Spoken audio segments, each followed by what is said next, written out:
and you come across a reference to messianic prophecy, to this the anointed ones, they didn't understand Jesus to be the Jesus that we saw. They wanted, I like to make a little bit of a joke, a little tongue-in-cheek joke.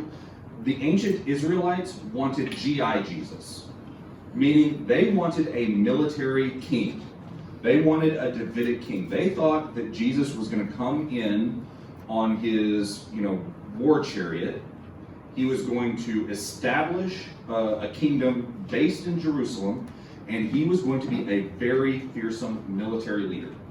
He was going to kick all of the people that were not Jewish out of the Jewish regions, out of Judea and Israel, through sheer military might. That means, just cutting people down, literally killing people. Like, that's what they thought Jesus was going to be. And that he was going to establish a kingdom in Jerusalem that was going to be so powerful that it was going to be the center of the known world. That's what they were expecting from the Messiah. So anytime you hear the word or read about the word Messiah, just think about G.I. Jesus. That's what they were imagining. Now, obviously, that's not what they got. Spoiler alert, that's not who they got. So, did you have a question or a comment? I was commenting, it's follow up what you're saying there. Look at Psalm 2, and you will see the Messiah description that they were looking for. Yes, and there's a lot of that. The Psalms are full of messianic, because the Psalms really, when we get to this, we'll learn a little bit more about this, we'll talk more deeply into it. But they are, in many cases, a lamentation, an outcry for this desire. Like, they're asking themselves, why, God, are you hiding your face from us? For how long will you hide your face from us? Meaning, when are you going to send the Messiah that is going to save us from the suffering that we are going through under this Roman occupation? When are you going to deliver us from these Roman occupiers who are killing us and oppressing us and causing us to starve to death?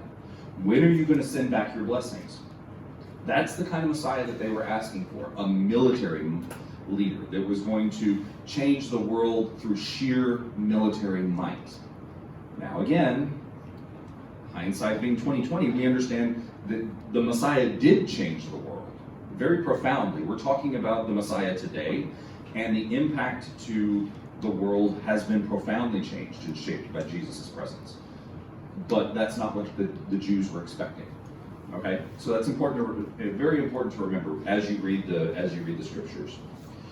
We also have to remember that the covenants are very different. So in the New Testament, everything gets really cleaned up. I mean, it's like a little maid came through and cleaned up all the covenant problems, and then just made this brand new thing called the New Covenant of Jesus Christ. And it's very clean and neat and like compact and organized. But in the Hebrew Bible, it's a lot more complicated, because you first have the covenant that God made with Noah. Then you run into the covenant with Abraham. Then you run into the covenant with Moses, also known as the Sinai covenant. Then you run into the covenant with David. And then you run into the covenant that it was extended from David to Solomon, who actually built the temple. And then you run into the prophets who, especially in Ezekiel, you see God basically saying, that temple that you built for me, I'm leaving it. Goodbye. I'm done. So you see this very complicated covenant structure that they had. And you've heard me describe this before. It's that big fancy word, Deuteronomic covenant structure, or Deuteronomic justice. It's this idea that if you do good things, you follow the covenant rules, you get blessings from God. God blesses you actively. If you do bad things, or you break the rules of the covenant or the contract, you get curses from God. God will actively curse you and send bad things your way. And I think that we'll kind of all understand that that's probably not how God really works, and that wasn't really what God meant by all that stuff. But that is the way that they understood when they were writing the Hebrew Bible and hearing the Hebrew Bible being read in synagogue. So it's important to remember that it's very blessings, curses. And when we talk about blessings, curses, it's not just me, Evve, holding up my end of the bargain and not doing things that offend God. It's not just me, and it's not just you. It's all of us together. it's a community. So these blessings and curses come together as a community. We can, like, I can be the holiest person, or you can be the holiest person, and being following every single rule that God has. But if Evve down the street is got an idol in his house and he's worshiping shiny things, then that brings sin upon all of us. One apple ruins the whole batch in terms of this Deuteronomic justice.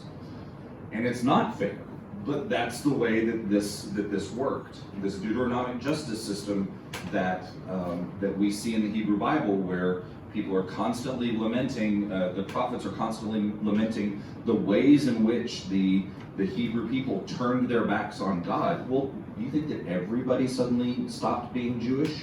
Or suddenly everybody was worshiping some weird pagan god? No, there were little pockets. And those little pockets in their theology meant that everyone was tainted. And that's a very difficult way because we're, especially in the United States, we are radically independent thinkers. We are radically independent people. We all have a radically independent relationship with God. In the Hebrew Bible, there was no independent relationship with God. God was not a personal God. God was a God of the community. You might have a relationship with God, but what was more important than your personal relationship with God was the community's relationship with God, the people of God's relationship with God. And that's very difficult for us sometimes to think about in modern American context, where we don't really have that sense of a community God, that it's very personal. So keep that in mind as you're reading your Hebrew Bible. Let me make sure that. So another little note about the Hebrew Bible and the context of it. So we all know that God delivered His name to Moses at the burning bush. I am who I am, or I am where I will be. And that name is used throughout the Hebrew Bible. And in churches, sometimes you'll hear it used, what I like to refer to as the Y word. It has been beaten into me in my religious studies that it is not appropriate to use the Y word. The four letters, Yud He Vav He, in, let me write this down. You probably all know what I'm talking about, but I'm just going to do this anyway. YHW. That divine name. God's divine name. It sometimes gets there's one version of it that starts with a J, and there's the witnesses of that person, and then there is the Y word. This is never used in the Bible. It is always hidden in the Bible. And the way you know that they're using the name of God, the divine name, is that the word in your Bible will be all caps.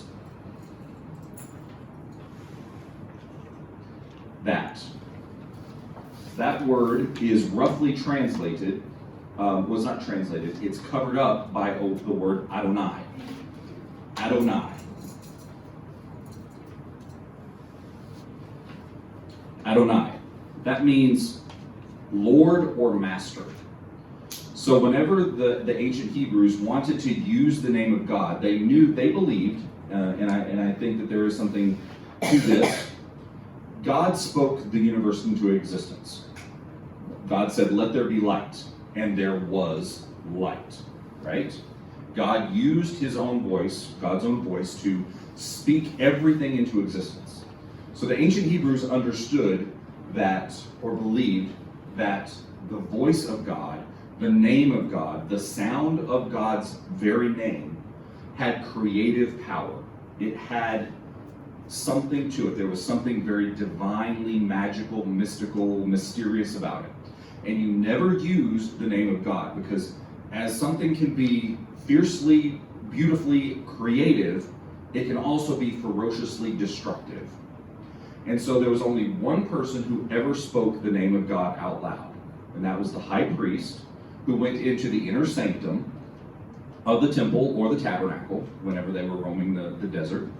And he, because it was always a he would go into the inner sanctum, and the inner sanctum was lined with priests. and they were all like chanting and singing.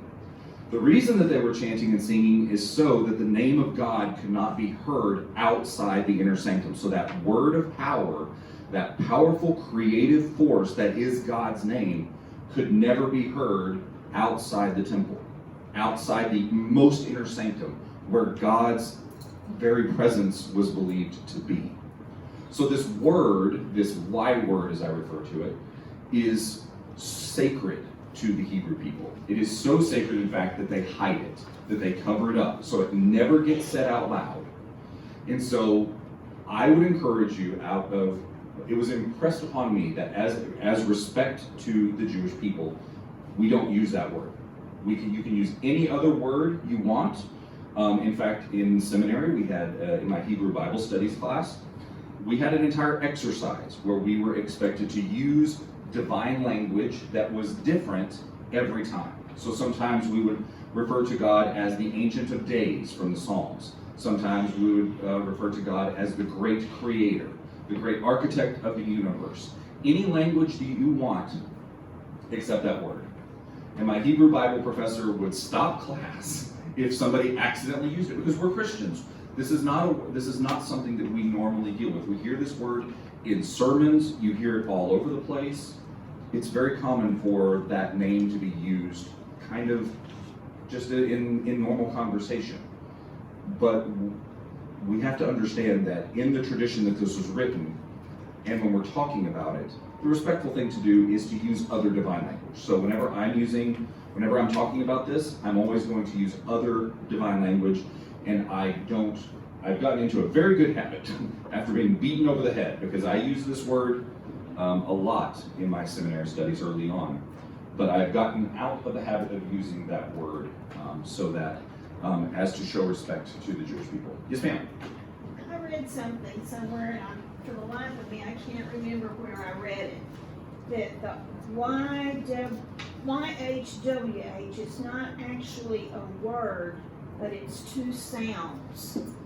The first sound is the sound of you breathing in, and the second sound is the sound of you breathing out.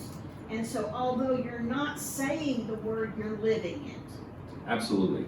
And also, to be very honest with you, nobody knows what the name of God is. Because in the Hebrew language, some of you might be aware of this, there's no vowels in the Hebrew language. There are only consonants. And the way that modern Hebrew determines where a vowel is that there's a little symbol underneath it. It usually looks like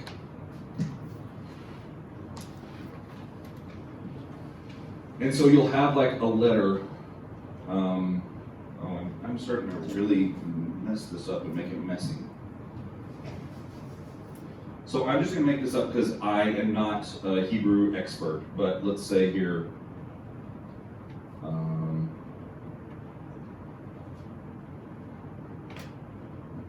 so if I'm not mistaken, that is this name, Yud He Vav He. And so the only way that you would know that Yud He Vav He has any vowels in it is that there would be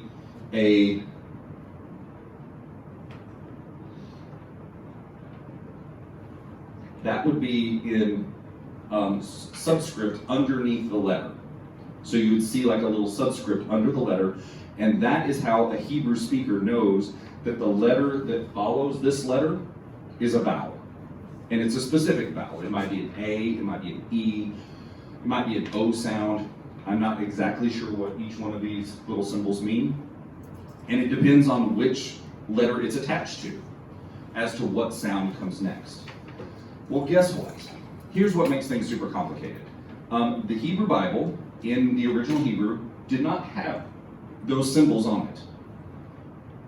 So there are no vowels written into the Hebrew Bible. We have to assume, and in Hebrews, if you go to Israel and you pick up a newspaper, chances are it may or may not have the vowels written onto the text. So if you study scholarly Hebrew, you're going to get so good at it that you don't need to know where the vowels are. You're going to know where all the vowels are. Just like you can see the word dog. And if somebody left out the O and they just wrote D, space G and said this is an animal, you would know it's a dog, because you can assume that, all right, it's not dig, because that's not an animal. Dag, Doug, okay, that's a dog. So you can, through a process of elimination, figure it out. And you become so good at it that you just read DG as meaning dog from then on. That's kind of how the Hebrew people read Hebrew. They don't need the vowels anymore to know, in most cases, where the vowels are. And that's what makes this very complicated. So that's a long way of saying we don't know what vowels go in between here. So we really don't know how the ancient Hebrew people pronounced this word. We have no idea. We can make some assumptions about it, and that's how we've arrived at where we are, with the Yahweh being what we perceive to be the name of God. And then there's another group of people that have used the Latinization of it, and that's Jehovah. Some people have assumed that that's the name of God based on some weird connections that they have drawn. But nobody really knows, and that's the problem, as was mentioned, is that we really don't know how this word was pronounced. But even still, I would just encourage you to reconsider how you use that word and how you think of the divine name. That the divine name is an important part of our faith, and it was an incredibly important part of the Jewish people's faith, and remains that. It's so important that they don't even write it in their texts. They always camouflage it with this, capital L-O-R-D. So you'll notice in Genesis 1, you'll see a lowercase, it's lowercase L-O-R-D getting used a lot. And then in Genesis 2, suddenly it's all caps. So it switches back and forth. When we get to Genesis, we're going to talk about why that happens, why the divine name is not used in Genesis 1, but it is used in Genesis 2. And we'll get to that when we talk about it. So now we've talked a little bit about context. Let's dive into a little bit about what the Hebrew Bible is. So the Hebrew Bible, what we refer to as the Old Testament, it goes by a couple of different names. A lot of scholars will call it the Hebrew Bible. But if you go to a synagogue, or you have Jewish friends, they're not going to refer to it as the Hebrew Bible. They're going to refer to it as the Tanakh. T-A-N-A-K-H. Tanakh. Now, the Tanakh is the name of their book, but that is also an acronym. And it has three different parts. So you have Ta, Na, Ka, and each one of these refers to a different section of the Hebrew Bible. So the T-A is Torah. That's the first and the last letter in Hebrew. T-A. So if in English we include an H, but if you were reading this in Englishized in Hebrew, it would be Torah. That's what it would look like, and that's why in English it's T-A is the first letters of the Tanakh. So the Tanakh, the first section, is the Torah. Guess what comes first in the Hebrew Bible and in our Bibles? Genesis, the first 5 books of the Bible, which is what the Torah is. The Torah is also known as the Pentateuch, which is the first 5 books of the Bible: Genesis, Exodus, Leviticus, Numbers, and Deuteronomy. And you'll also hear it referred to as the Law of Moses or the 5 books of Moses, because in Hebrew tradition, it was believed that Moses is the person who wrote these books. Spoiler alert, Moses was not literate, and they really didn't have a written language when Moses was alive. So it's very unlikely that Moses wrote these books. But he could have very well been the standard bearer who passed these stories and these traditions on. So I'm not suggesting that they're wrong about that, it's just that he's not the one who put pen to paper. So we've got the Torah. Then we have the Nevi'im. The Nevi'im. I'll write this up here so y'all are running out of space. The Nevi'im. Nevi'im. So the Nevi'im is the prophets.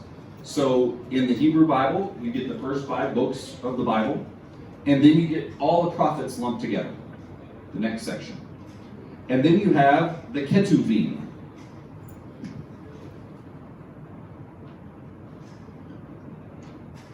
The Ketuvim.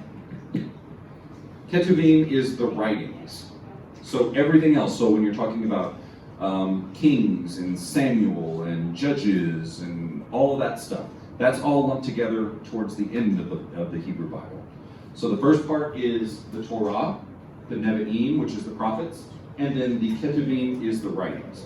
Now, interestingly, if you know a little bit of Hebrew, you know what the sounds are?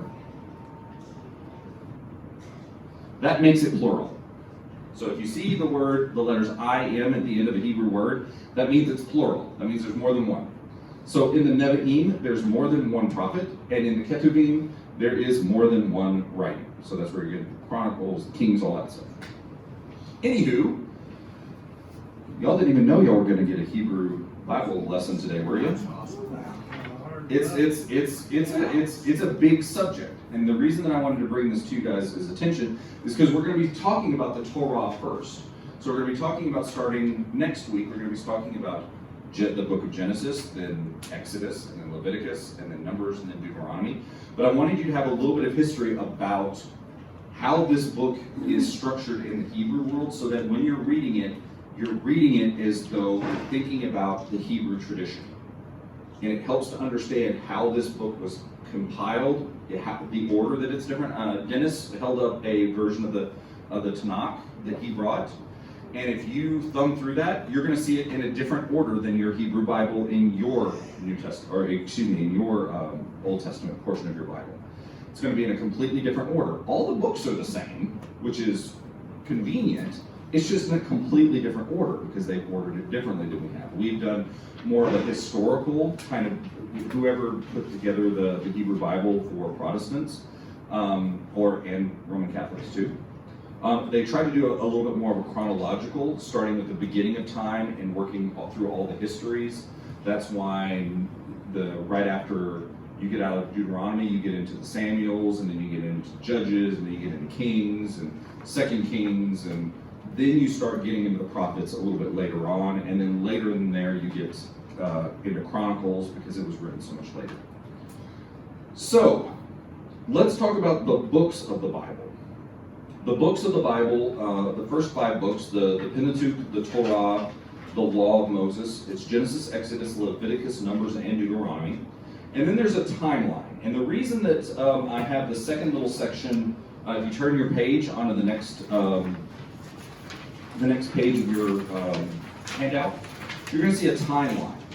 And that timeline gives you an estimate where scholars believe that the time period that different books of the Hebrew Bible were written. And so the interesting thing is where some of these books were actually written in terms of a time frame. They weren't written the way you think that they were. So for instance, Genesis, well, in fact, 4 of the 5 books of the Pentateuch were written at roughly the same time. So you have the book of Genesis was put together in, let me see here, I've got it written down here. Do I? I thought I did. Oh yeah, so Genesis, Exodus, Leviticus, and Numbers, you have portions of it written in 950 BCE, 900 BCE, 600 to 500 BCE, and 550 BCE. So you have 4 different time periods that Genesis was being worked on and written. And we know this because we've discovered different parchments of it, different versions of it that have been dated to those periods that are unique to previous periods. And so that tells us that this was a living document. It was being thought about, it was being transmitted orally, but it didn't really lock in and become like a baked-in document until around 550 BCE. That's when the first 4 books of the Bible, excluding Deuteronomy, kind of got baked in. That's when it became a solid, uniform document that we have today. And it didn't really change in any substance after 550 BCE. Yes, ma'am. Yes, so if you, it's kind of weird. The last section is where it goes, where you see the timeline where there's like book, and then there's a whole lot of books.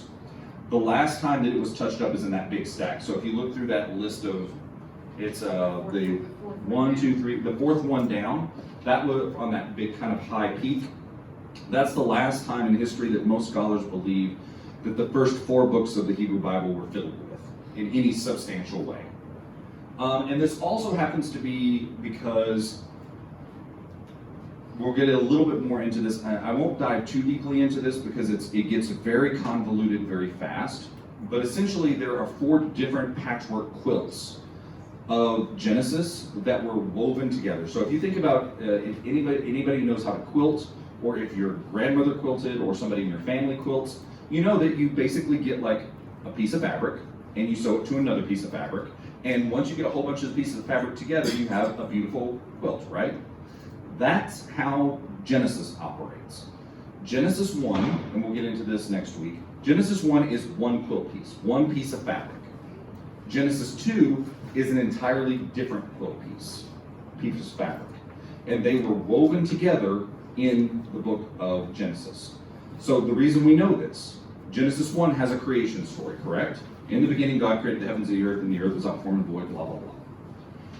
And then we have the creation of mankind and of humanity, correct? And we have the animals and all that stuff. Well, what happens in Genesis 2? Creation happens all over again. And this time it happens in a different order. And this time, man is created first, and then woman is created out of man's side. That's not in how it happens in Genesis 1. In Genesis 1, men and women are created essentially at the same time. So if you read closely what's going on in Genesis 1, there's one creation story. And then in Genesis 2, there's an entirely new creation story that has a different order, like everything is completely different. You mean Genesis chapter 1? Yes, ma'am. Genesis chapter 1 is a creation story. And then Genesis chapter 2 is a different creation story. Now, in the Hebrew world and in Christianity, we've accepted this. Most of us have read those chapters and have not given it a second thought because it's a quilt. It's been woven together and stitched together so nicely that we really don't pay much attention to that. And that's the question we have to ask ourselves. Does it matter? Well, to scholars, it does. Because that tells us that 2 different groups of people probably wrote that. Because we have one, if you think about like how a book like this came together, there is the oral tradition and there is the written tradition. The oral tradition always comes first. So the oral tradition is I tell you a story and I share that story, or I repeat the same story over and over again to all of you, and then you all remember it because I'm such a great storyteller, and you go home and tell all of your friends and family the story I just told you. Well, what happens in a game of telephone? There's word drift. There's language drift. So an oral tradition is naturally going to have some language drift. And so if I start an oral tradition about a creation story that God's creating the heavens and the earth is without form and void in Genesis chapter 1, and then another group has a very similar story, but just slightly different, that's how we get Genesis 2. And so there are different groups that are believed. There is the Elohists. And I'm going to have more details about this next week. But there's the priestly bit of the book of Genesis. There's the Elohist version of the story. There's the Deuteronomist version of the Hebrew of the book of Genesis. And each one of these have specific language markers that scholars are looking for. The language is slightly different. Remember when we talked about Paul, how some of the letters of Paul were not attributed to Paul because of different language things? He never used these words whenever he was writing. But all of a sudden we see these new words that Paul never used. So it's probably the case that Paul didn't write them. The same is true in the Hebrew Bible. We look at Genesis 1 and we see a certain language, a certain flow. Genesis 2 we look at and we're like, wow, this is completely different. They're using completely different language. Remember when I said that they use different God language? They use different God language even. So in Genesis 1 we have one form of God language, and in the second book of Genesis we have different God language. And so they can't be the same person doing the same writing. But the ancient Hebrews didn't care about that. They felt like that this was important enough to just stitch it together. These incongruous bits didn't matter to them. It was still one tradition of their God, their community coming together, and it was all important because it all needed to get written down. Does that kind of make sense? And so you see that kind of all through the Hebrew Bible. When we get to Isaiah, I've mentioned it before, there was not one Isaiah, in all likelihood. There's no real scholars that believe that Isaiah was one guy who wrote the entire book of Isaiah. Most scholars believe that there is Isaiah, and that there's Deutero-Isaiah, which is second Isaiah. And then some even subscribe to a Tritio Isaiah, meaning a third Isaiah that was out there writing bits of it, because there's language that's really different. And in a book like Isaiah, it's important to look at those language differences and think about, okay, how did this book kind of come together as a written document? And so the same happened in the Torah. So we have to look at that. Now, I've included these timeline issues. I couldn't find an easy way to overlay the document that I gave you with a document of the different periods of time that were going on in the Hebrew culture. So I just outlined them on the outline here. So in the timeline of the ancient Hebrews, you have the monarchic period. The monarchic period was basically the beginning of time. I'm just going to go way back. Most scholars start at about 750 BCE, and it goes to about 586 BCE. That's the period of time where Israel was usually one nation, and then it got divided into two nations, the northern kingdom of Judah and the southern kingdom. Northern kingdom of Judah, southern kingdom of Israel. And then as those monarchs went their separate directions, and there's the collapse. So the monarchic period is to 586. Well, what happened after 586? The Babylonians came in. And the Babylonians came in, and the Assyrians came in, but the Babylonians are the one that talk about the exilic period. The exilic period is when the Babylonians came in, kicked Judah's backside, and drug about 2/3 of the population back to Babylon. And that's called the exile, or the captivity, you'll sometimes hear it referred to. And that existed from 586 to 539 BCE. And then we have the post-exilic. So after the Babylonian captivity, that's when, think about, we're talking about Isaiah's predicting it, and then Ezekiel lives through it. Jeremiah lives through it. Jeremiah is the prophet that gets tossed in a well during the invasion, and bad things keep happening to him and all of his friends, and he get drug off to Babylon, and they have to live there. That's the story of Meshach, Shadrach, and what's the other guy? Evve Kuykendall. That's where that happens. It's during the Babylonian captivity. They are taken there, and they are not going to live like the Babylonians, because the Babylonians want them to live a certain way. So this is during the captivity. Then the captivity ends. Why does the captivity end? Because a guy named Cyrus comes in. He is Persian, and he kicks the Babylonians' backsides. He's like, I'm in charge now. Well, Cyrus is one of 3 anointed messiahs in the Bible. They're in the Bible. There's 3 messiahs. And that just means anointed one. There is King David, King Cyrus, the Persian king. Well, why is he important? Because he kicked the Babylonians' backside, and he freed the Jews to go back to build the Jerusalem temple, the second temple period. So that's the post-exilic period. And then you have the post-exilic Hellenist period. This is the time that the Roman Empire comes in and takes over. Then you get into the Hasmonean dynasty. Has anybody watched the TV show The Chosen? So there's a little section where in the very first season, if you go back and rewatch it, where the priest, what's his name? The guy who talks to Jesus. I'm forgetting all these names. He's in the book of John, and he's the... Okay, anyway, he's the priest. His wife is talking to him about a tapestry, and they're like, oh, dear, that's a tapestry from the Hasmonean era. Well, every Jew would know the Hasmonean era is the time that the Jews finally got up the gall to kick the Romans out of Judea. And they had about a 200-year period where the Jews were in charge. It was the Maccabean revolt, and because the Romans came in, the Roman emperor went into the inner sanctum and sacrificed a pig on the altar. That was called the desolating desecration. That's a big deal because remember that Jewish people think that pigs are the most unclean animal. So for a Roman emperor to go into the inner sanctum where the altar is and to sacrifice a pig on the Jewish altar, that would be, I mean, that's super, the most insulting thing you could have done.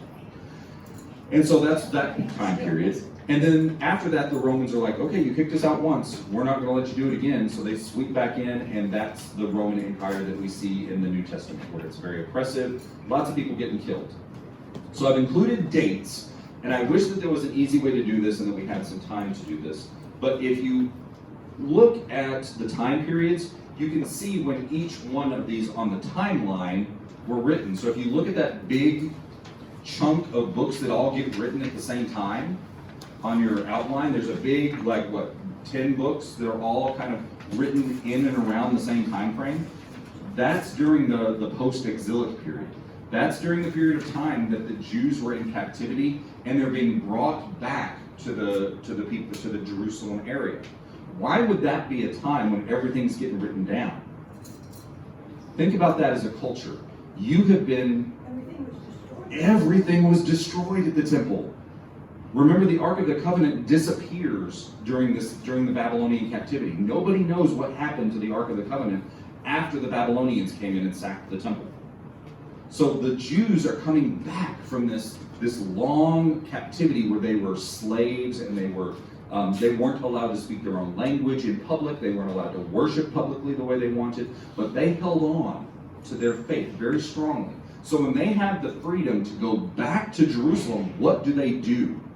They start writing everything down.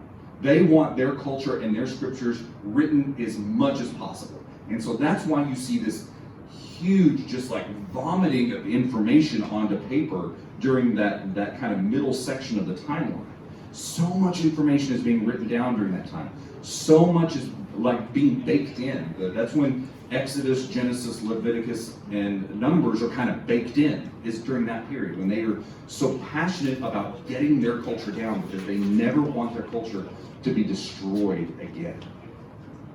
And then some interesting features, and we'll talk to them about it. You notice that Psalms starts being written at the very beginning. Like in 950 BCE, that's when Psalms is getting written. Another book that is very interesting to pay attention to when it's being written is Ruth. It's kind of in the middle at the bottom. You notice the time frame there, that there's a really open time frame there. Why do we think that is? Anybody have any speculations? It kind of happens during this post-exilic period, right? Hard for women to get published back in the day. That's true, as it is today.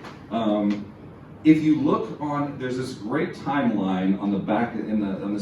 You'll find me sometimes wandering around in the back over here at this little poster.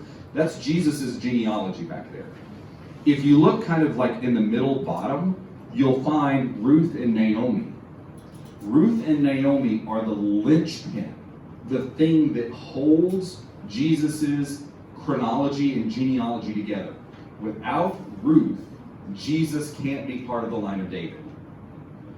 So that book is very, very important, and you'll see it being edited into the period of time where Christianity starts kind of bubbling up, and that's why it has a much wider open writing space than most of the other scriptures, with the exception of Psalms, because Ruth is that linchpin. Without Jesse, there is no Jesus. That's kind of crazy. If you look on there's a whole lot of names up there. That family tree looks crazy, but the thing that holds the top of the family tree, up to Adam and all those people, down to the bottom where Jesus is Jesse. And without Jesse, there is no Jesus. And that's why Ruth is one of the books that has a much wider open time, where we really don't know when it kind of started and when it ended, because there was probably some debates about what this means for the genealogy of Christ. So keep those things in mind. Next week, with those things that we just talked about in mind, we're going to start talking about Genesis, and we're going to talk about some interesting things about it. We'll get into this whole patchwork quilt of creation, what that really looked like. how the different patches kind of fit together a little bit and give you a little bit of a better idea of what the book of Genesis is, kind of has in it. Because there's I don't know about y'all, but when it gets to the begats,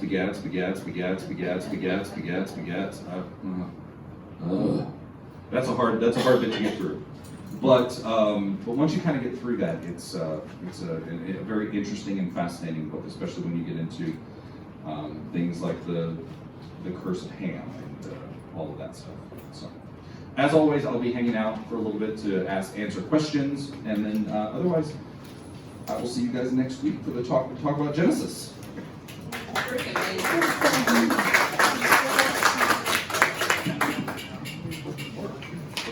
It's the old BC. Okay. They call it. Did y'all know any of this? Did y'all know this before you came into this class? I have no clue. I always heard of is it Torah or Torah? That's a YH. Quick question for Yes. is it Torah or Torah? It doesn't really matter. If you're studying, no one's going to get offended if you say Torah. But if you were a Hebrew speaker, you go to synagogue, you're going to hear it referred to as Torah. The accent would be on the second syllable, Torah. Okay. But if you say Torah, nobody's going to get mad at you. No, you probably won't. In fact, you'll probably be welcomed and say, "Oh, you know the name of our first 5 books of Moses. You're great. You're a Christian that actually studied something." Wow. Well, in speaking of Not a Japanese kamikaze.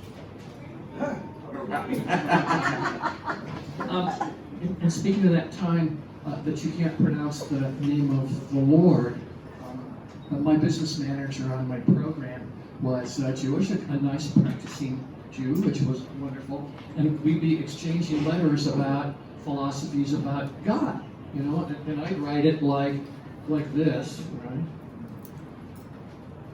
And he'd write it like this, without the vowel in it, because they don't want to say that name. And I think that's similar to what Evve was talking about. You don't say the name. Yes, you always use a euphemism for the Yes. divine. So they'll refer to it. That's why you see the Ancient of Days getting used. You'll see Adonai or Elohim being used. You never see the name of God in the Jewish scriptures at all. It's just even the idea of if we were to believe, let's say a Jewish person were to believe that Jesus were the incarnation of God, that would mean that Jesus' name is something you don't say out loud. That's kind of how they view names. Names are profound carriers of divine power, especially the name of God. And so that's why names were so important. And throughout the Hebrew Bible, names are, think about how many names are really important to who the person is. Esau. Without that name, it doesn't make sense. All of the names of the Hebrew Bible are really important. So the name of God being the most important name of all time ever, period. Quick question on that timeline. Yes, ma'am. You had Genesis, Exodus, etc., with the letter P in front of it, the letter E in front of it. Tell me again. So E stands for Elohist. Those are the people. So in the divine God language, if it says E next to it, that's the Elohist camp. So there's the Elohist writers who are using Elohim as the God language. Elohim means beloved. And then you'll have the P means priests, or the priestly class. So that's going to be the people like the scribes, who eventually become like the Sadducees and the Pharisees in the New Testament. You have the Y, which is the Yahwists. They are the people who refer to God with the divine name, the Yud-He-Vav-He. And then there's another group that is much later. They're the Deuteronomists. Those are the legal scholars, the people who really studied the covenant structure and wrote Deuteronomy. And you'll notice that there's only one place on that timeline that Deuteronomy is confirmed by scholars to have been written. It's kind of in that middle chunk. And that's the only place that you're going to find Deuteronomy being written, because it's such a whole bunch of different bits being written together, and it's basically the law. So a lot of times whenever Jewish people refer to the law, They're not necessarily referring to the whole Torah, which is the word for law. They're referring specifically to Deuteronomy. And Deuteronomy is probably the first scripture that was probably written down, pen to paper. There's actually a great bit of Hebrew scriptures where one of the female prophets, which is super interesting. A female prophet goes into the temple, or goes into a temple, and is looking through all these old scrolls and comes across a scroll of Deuteronomy, the law. And it's a big deal because it's the first time that this king had ever seen it. And so she takes this, and I'll have this information when we get to Deuteronomy. I haven't prepared it, so I don't have all the names like fresh in my brain. But she takes it to the king, and this is in scripture. The king realizes that they have been messing up, that the law is being broken, and that they haven't been doing what this scroll says. And he rips his clothing and he puts ashes on his head and he starts repenting. And that piece of scripture is considered probably the first time that the law being written down becomes a major feature of the Hebrew culture. It's super fascinating. And let me reemphasize this. It was a female prophet. And it gets overlooked so much because of the fact that she was a woman. And that is just, it gives me chills thinking about it. Thinking about how many times the women were the people who found Jesus in the first time, but it gets overlooked. Women were the first people to find the scrolls, but they get overlooked because they had the wrong plumbing. It's so ridiculous. But it gives me chills. It gives me chills thinking that it's the woman who finds the most important document in the temple and takes it to the king, and the king repents, and that's why we have Deuteronomy as the law. Oh, it's a great story. I'll share it with you when we get to Deuteronomy. Bravo. Obviously, I'm not a closet feminist, so. Does anybody know a good plumber?